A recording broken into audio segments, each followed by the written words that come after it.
खड़गे साहब आपका समय आएगा। गार्गे जी, सभापति going to get your time. Please wait. गार्गे ji, you are going to get your time. Please wait. Let him speak.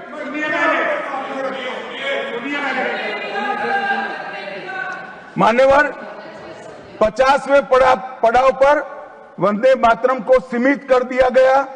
वहीं से तुष्टीकरण की शुरुआत हुई और वो तुष्टीकरण जाकर देश के विभाजन में मान्यवर, मेरे जैसे कई लोगों का मानना है कांग्रेस पार्टी को पसंद आए ना आए, अगर वंदे मातरम के तुष्टीकरण की नीति के तहत 2 टुकड़े न करते तो देश का बंटवारा नहीं होता, आज देश पूरा होता। मान्यवर, 50 साल के बाद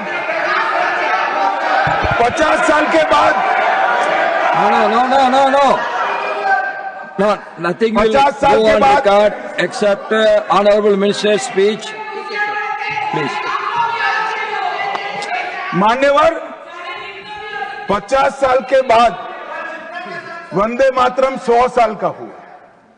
सबको था कि 100 साल मनाए जाएंगे, 100 साल मनाए जाएंगे, मगर 100 साल हुआ तब वंदे मातरम का महिमा मंडन का सवाल ही नहीं था, क्योंकि वंदे मातरम बोलने वाले जो सारे लोग थे उनको इंदिरा जी ने जेल में बंद कर दिया।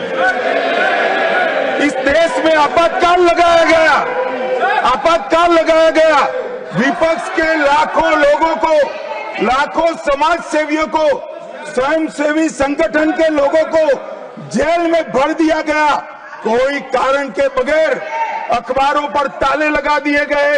यहां तक कि आकाशवाणी में उस वक्त एक ही माध्यम था, आकाशवाणी में किशोर कुमार की आवाज ही नहीं आती थी, ड्यूएट गाने भी लता जी की आवाज में ही आते थे। मान्यवर, पूरे देश को जब वंदे मातरम 100 साल का हुआ, पूरे देश को बंदी बनाकर रख दिया। और कल 150वां साल है। 150वें साल में लोकसभा में चर्चा हुई। साहब, ये कांग्रेस पार्टी की स्थिति देखिए। जिस कांग्रेस पार्टी के अधिवेशनों की शुरुआत गुरुवर टैगोर जैसे लोग वंदे मातरम गाकर कराते थे। वंदे मातरम कांग्रेस पार्टी के आजादी के आंदोलन का एक मंत्र बना था। वो वंदे मातरम के महिमा मंडन करने के लिए जब लोकसभा में चर्चा हुई, गांधी परिवार के दोनों सदस्य नदारद थे, दो में से एक भी। वंदे मातरम का विरोध आज भी जवाहरलाल नेहरू से लेकर आज के कांग्रेस के नेतृत्व तक कांग्रेस के खून के अंदर। क्या आप लोगों ने अपने पार्टी का कार्यक्रम शुरू होता, ये आपने पहले कर दिए थे? करते थे। अरे आप तो हर चीज के खिलाफ करते हो। फिर भी आपको मैं बार बार टोकना नहीं चाहता, लेकिन आपको मालूम होना चाहिए, आपका इतिहास ये है कि आप हमेशा देशभक्ति के गाने को, आजादी को और आजादी के लड़ाई के खिलाफ आप थे। कभी भी आप उसके फेवर में नहीं। सर, महात्मा गांधी ने जब 1921 में असहयोग आंदोलन, नॉन कोऑपरेशन मूवमेंट छेड़ा, तो लाखों कांग्रेसी स्वतंत्रता सेनानी भारत माता की जय, महात्मा गांधी की जय और वंदे मातरम का नारा लगाते हुए जेल जा रहे थे। आप क्या कर रहे थे? ब्रिटिशों के पास नौकरी कर रहे थे। निकाल के देखो। अरे, और आप हमको देशभक्ति सिखाते हो, हमको पैट्रियोटिज्म सिखाते हो। अरे, पहले तो आप पैट्रियोटिज्म के नाम से डरते थे और सिर्फ सेवा करना ब्रिटिशरों का जानते थे। इसीलिए अरे माफीनामा पिलाता हूँ बाद में, वो तो उनके गुरु का है। सभापति जी, मैं कहना चाहूंगा कि पीएम मोदी जवाहरलाल नेहरू जी का अपमान करने का कोई मौका नहीं छोड़ते और वैसा ही होम मिनिस्टर नहीं छोड़ते, क्योंकि उनके पीछे पीछे है ना, वो आगे आगे इन्हों पीछे पीछे। तो नेचुरली ये हमेशा कि इसीलिए वो हमेशा कांग्रेस का गिला करते हैं और हमारे पार्टी के बारे में, नेताओं के बारे में, यहाँ तक कि हर कांग्रेस के लीडर का अपमान करने का मौका नहीं छोड़ते। लेकिन मैंने प्रधानमंत्री का भाषण सुना और उन्होंने नेहरू जी पर आरोप लगाया और कहा कि 1937 में नेहरू जी के नेतृत्व में कांग्रेस पार्टी ने मूल वंदे मातरम गीत से महत्वपूर्ण पद हटा दिए थे। अभी जिसका जिक्र उन्होंने किया, यहाँ तक भी किया कि मुसलमानों का नाम लेके उनको डर के वो हटा दिए, ये भी कहा उन्होंने। सर, ये बातें आप अब बता रहे हैं, जब आप मुस्लिम लीग के साथ मिलकर गवर्नमेंट किए, श्यामा प्रसाद मुखर्जी और मुस्लिम लीग मिलके आपने बंगाल में जो गवर्नमेंट की, कहाँ गया था देशभक्ति? कहाँ गया था आपका देशभक्ति? कहाँ थे आप लोग? क्या देश के लिए कोई? अरे ये लोग, अरे पढ़ो, आपका इतिहास मालूम होता है। सर, प्रधानमंत्री जी ने सुभाष चंद्र बोस को नेहरू जी की चिट्ठी का, सर प्रधानमंत्री जी ने सुभाष चंद्र बोस को नेहरू जी की चिट्ठी का भी जिक्र किया। हमेशा की तरह उन्होंने फिर से सदन को गुमराह किया। प्रधानमंत्री के आरोप तथ्य से परे हैं और लोगों को भ्रमित करने वाली है। सर, सच्चाई ये है 16 अक्टूबर 1937 को नेताजी सुभाष चंद्र बोस ने गुरुदेव रविंद्रनाथ टैगोर को पत्र लिखा और उनसे पूछा कि कांग्रेस को वंदे मातरम के प्रति क्या रुख अपनाना है। ये किसने लिखा? नेताजी सुभाष चंद्र बोस। उनके बारे में भी डाउट है आपको? इसके अगले दिन 17 अक्टूबर को नेताजी ने नेहरू जी को पत्र लिखा और सुझाव दिया कि नेहरू जी को इस विषय पर गुरुदेव से व्यक्तिगत रूप से मिलना चाहिए।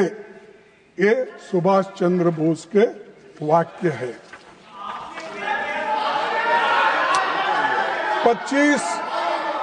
25 अक्टूबर 1937 को नेहरू जी गुरुदेव रविंद्रनाथ टैगोर से मिले और 26 अक्टूबर 1937 को पत्र लिखा, जिसमें मैं कोट करता हूं कि एग्जिबिट 1 मैं इस सदन के पटन पर रखता हूं, वो ताकि अच्छा ढंग से वो पढ़ ले।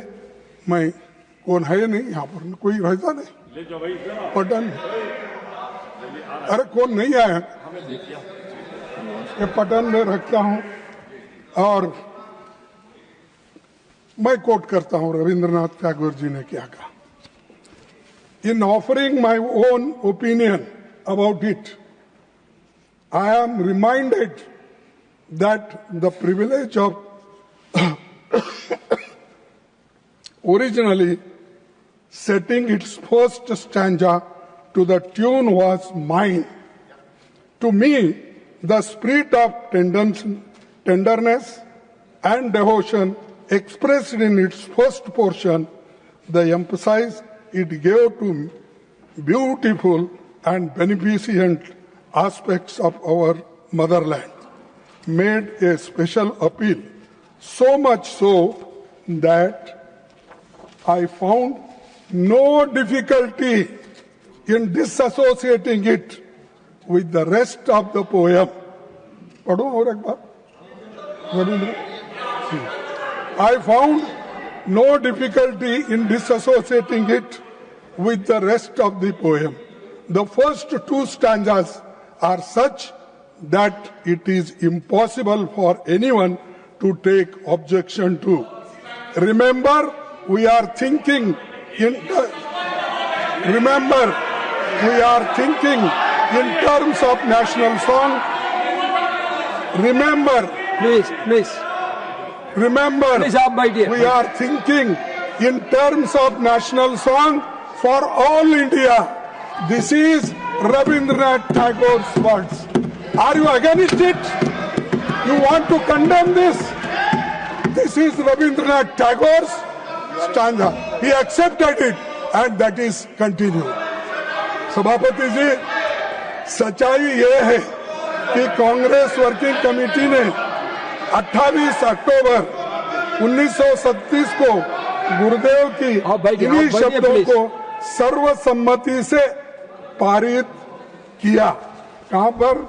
तो ये जो इस प्रस्ताव पर सहमति व्यक्त करने वालों में प्रमुख नेताओं के नाम है, पढ़ता हूं. महात्मा गांधी जी, आपको ऑब्जेक्शन है? मौलाना आजाद जी, पंडित नेहरू जी, नेताजी सुभाष चंद्र बोस जी, डॉक्टर राजेंद्र प्रसाद जी, सरदार पटेल जी, जेपी कृपलानी जी, गोविंद वल्लभ पंत जी, ये सभी नेता लोग एक सहमति से उन्होंने कहा ये कांग्रेस वर्किंग कमेटी के प्रस्ताव के, और ये प्रस्ताव में क्या है? The committee wishes to point out that the modern evolution of the use of the song as part of national life is of infinitely a greater importance. Therefore, the committee recommends that wherever Vande Mataram is sung at national gatherings, only the first two stanzas should be sung. With perfect freedom to organize to sing any other song of unobjectionable character can be sung. ये working committee में मंजूर हुई. क्या नेहरू जी अकेले थे? क्या गांधी जी नहीं थे? सुभाष चंद्र बोस नहीं थे? कृपलानी नहीं थे? मदन मोहन मालवीय नहीं थे? आजाद जी नहीं थे? इनका अपमान कर रहे हो आप, इन सब का अपमान कर रहे हो. और ये सभी बड़े नेताओं का सम्मिलित निर्णय था. फिर नेहरू जी को अकेले क्यों टारगेट करके प्रधानमंत्री वही बार बार बोलते हैं, यहाँ होम मिनिस्टर बोलते हैं. और इसका एक प्रति भी मैं आपके सामने रखूंगा. नंबर 2 यहाँ है. सर देख, ये दूसरा नंबर है, मैं ये भी पठन पे रखूंगा. प्लीज ये पढ़ लीजिए, क्योंकि आप नहीं पढ़े होंगे कांग्रेस का इतिहास. सिर्फ आप गोलवरकर का, मनुस्मृति का ये किताबें पढ़े हैं, ये भी जरा पढ़ो, इसीलिए मैं आपको दे रहा हूं. सर, इस मुद्दे पर एक नया विवाद खड़ा करके मोदी जी ने न केवल राष्ट्रीय नायकों का बल्कि विशेष रूप से गुरुदेव रविंद्रनाथ टैगोर का भी अपमान किया. यह नेताजी सुभाष चंद्र बोस का भी अपमान है, जिन्होंने वंदे मातरम को स्वतंत्रता संग्राम की धड़कन बना दिया, और उसी पूरी पीढ़ी का भी अपमान किया जिसने जेलों की यातनाएं नहीं सही, लाठियां खाई और इस गीत को अपने हृदय में रखकर देश के लिए प्राण न्यौछावर कर दिए. इसीलिए मोदी जी को आपको देश से माफी मांगना चाहिए, जिन्होंने देश के आजादी के लिए लड़ा, अपनी जान दिया और सैकड़ों दिन जेल में रहे और हर तरीके की मुसीबत झेले. और भगत आज कुछ किए बिना, आप ना लड़े, कुछ भी नहीं, फुकट में आके बैठे हैं और आज ये बात बोल रहे हैं. और आजादी लाए हम तो इसीलिए ये लोगों को उसका ये मालूम नहीं है वैल्यू. सर, सभापति जी, मैं सदन को याद दिलाना चाहूंगा कि हिंदू महासभा और आरएसएस ने स्वतंत्रता संग्राम में भाग नहीं लिया था। यही नहीं, उन्होंने भारत के संविधान की प्रतियां भी जला दी थी। उन्हें आपत्ति थी कि जो बाबा साहब अम्बेडकर ने संविधान बनाया था वो मनुस्मृति पर आधारित नहीं था, इसीलिए हम उसको मान्यता नहीं देंगे। और यहीं पर उसको जलाया गया दिल्ली में। उन्होंने महात्मा गांधी, पंडित नेहरू और अंबेडकर के पुतले यहीं रामलीला मैदान पे जलाए। ये इतिहास है, आप पढ़िए। और जो संविधान को मानने वाले नहीं हैं और हमसे बार बार कहते हैं कि तुम क्या किए, तुम क्या करें, क्या तुम्हारे घर में नौकरी करना, क्या किए देश के लिए करें। हमारे लोग मरे, जेल में गए।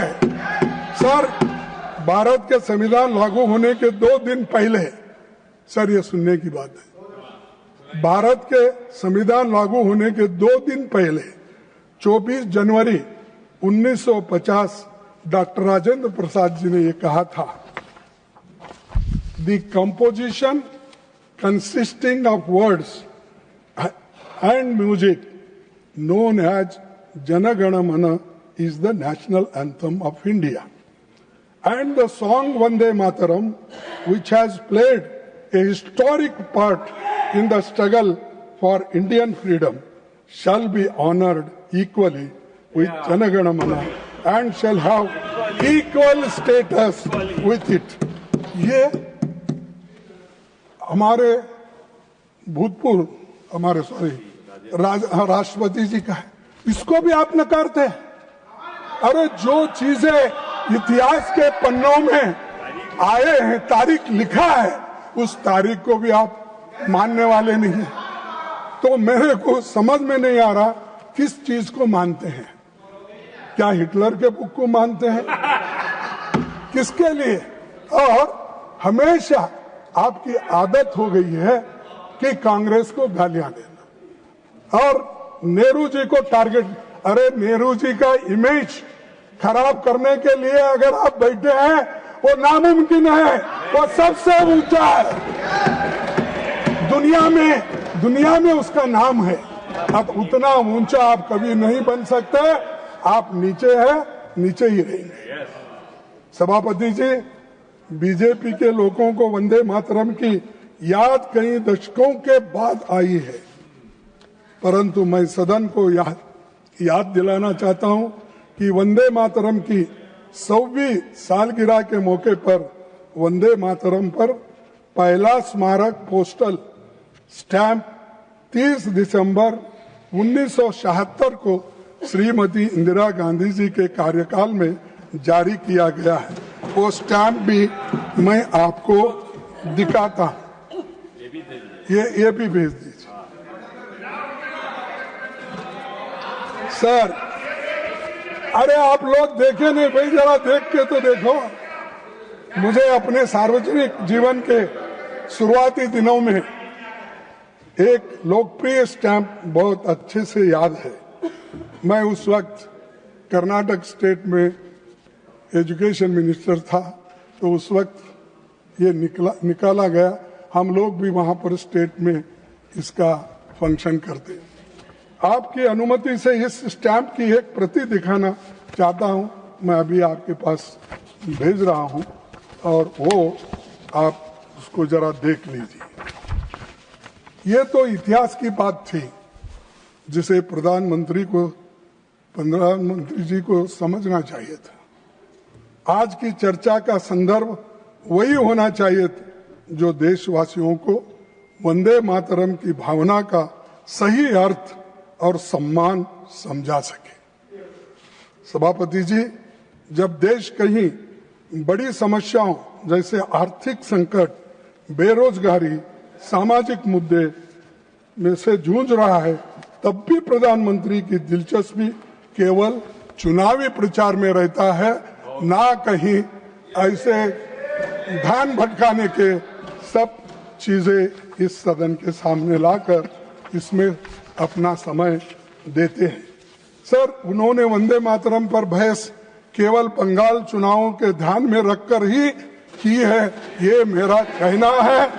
ये उसी लिए तो आपने ये की। इस गलत फहमी में न रहे कि गुरुदेव रविंद्रनाथ टैगोर पर हमला करके असली मुद्दों से ध्यान हटाया जा सके, ये नहीं हो सकता।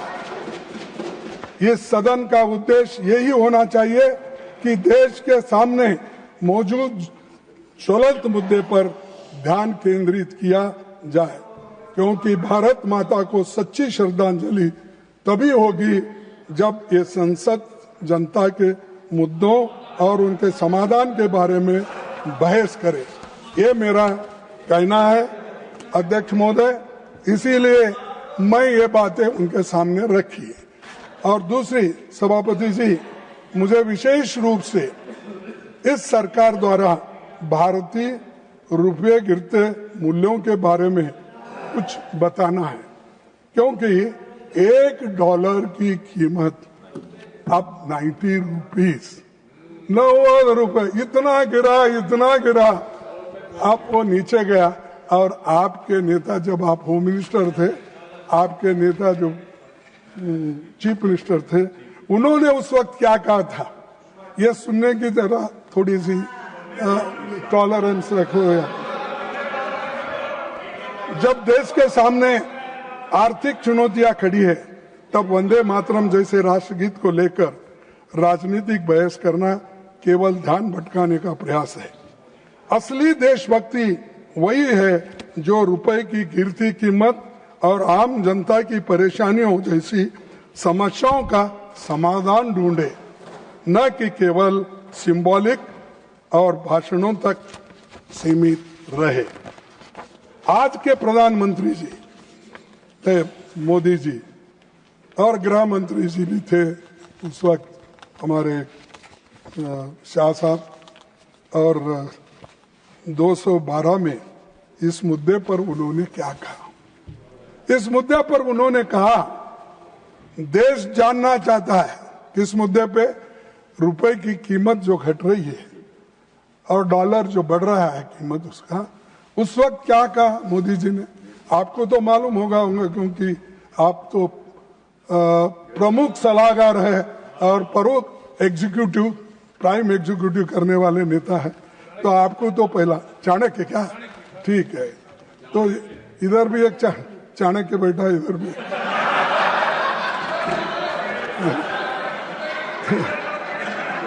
तो अरे बैठो, देश जानना चाहता है प्रधानमंत्री जी, ये उन्होंने कहा, देश जानना चाहता है। प्रधानमंत्री जी मनमोहन सिंह जी को कहते हैं, ऐसा क्या कारण है कि आज अकेला हिंदुस्तान का रुपया डॉलर के मुकाबले गिरता ही चला गया, और मैंने साफ मांग की है, यह सिर्फ आर्थिक कारणों से नहीं हुआ, ये आपकी भ्रष्ट राजनीति को दिल्ली से चली उसका इसके अंदर बहुत बड़ा रोल है। मैं बहुत गंभीरता से ये आरोप कर रहा हूं। क्या आपके पास भी ऐसा ही हुआ? आप भी भ्रष्ट हैं? आप तो बोलते मैं पाक हूं, स्वच्छ हूं, कहाँ है? ये दर्शाता है आप आज पूरे हिंदुस्तान, पहले जो था उससे बदतर हो गई आपकी गवर्नमेंट, और आज जो उस वक्त 55-60 रुपए था, आज 90 रुपए। अरे गिर गया, इतना गिर गया, वो हिमालय से नीचे गिरने के बाद आदमी के टुकड़े भी नहीं मिलते, वैसा हो गया।